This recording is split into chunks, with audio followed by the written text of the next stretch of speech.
here. Today I am coming at you with two very nice 3-star attacks for Town Hall 10 GoWiWi strategy.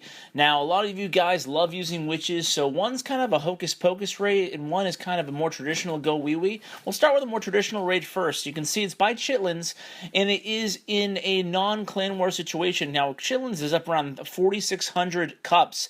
He has hit the US top 30, so go ahead and keep an eye out on him. He's doing a really great job, and he's doing it with attacks like this. You can see here he's using the same type of strategy I've brought you in the past, where he has two golems coming in through the middle, the main attack, and he has two flanking golems coming in this case, northeast, northwest. Now you can see he backs both of the flanking units, flanking teams up with a few wizards behind, and then he has the majority of the witches as well as the heroes coming in due north.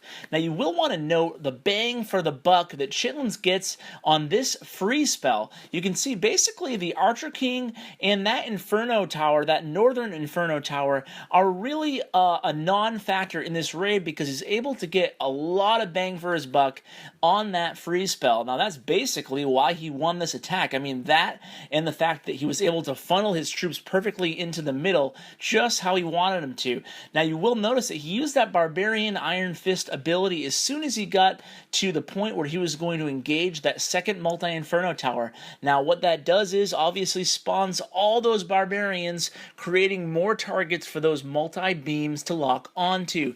That is also pivotal to keeping those witches alive, because if you're going to have a chance at 3-star attacks, especially in a non-war situation where you can't plan ahead your attack, it's really important to keep the witches alive and to know and identify when the Inferno beams are targeting the skeletons versus when they're targeting the witches. I've seen many players use freezes too early because the Inferno Towers were targeting the actual skeletons, and I've also seen them use freeze too late because the Inferno Towers had already locked onto the witches and the skeletons weren't actually summoned.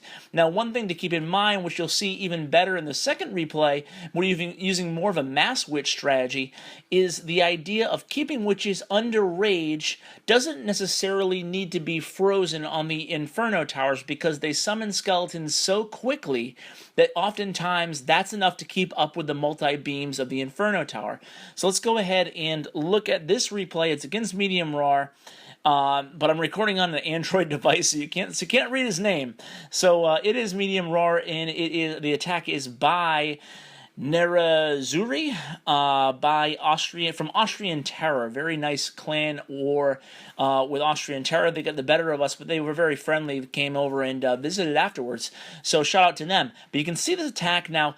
What are the keys of this attack, this mass witch attack? Well, the number one key is he almost had a first phase of the attack, kind of like a Go Lava attack, where he used his hero, he used his queen, as well as some golems and a few wizards as actually like a frontal unit to go ahead and detonate some of those giant bombs, because obviously, it goes without saying, giant bombs are your number one enemy of a mass witch raid.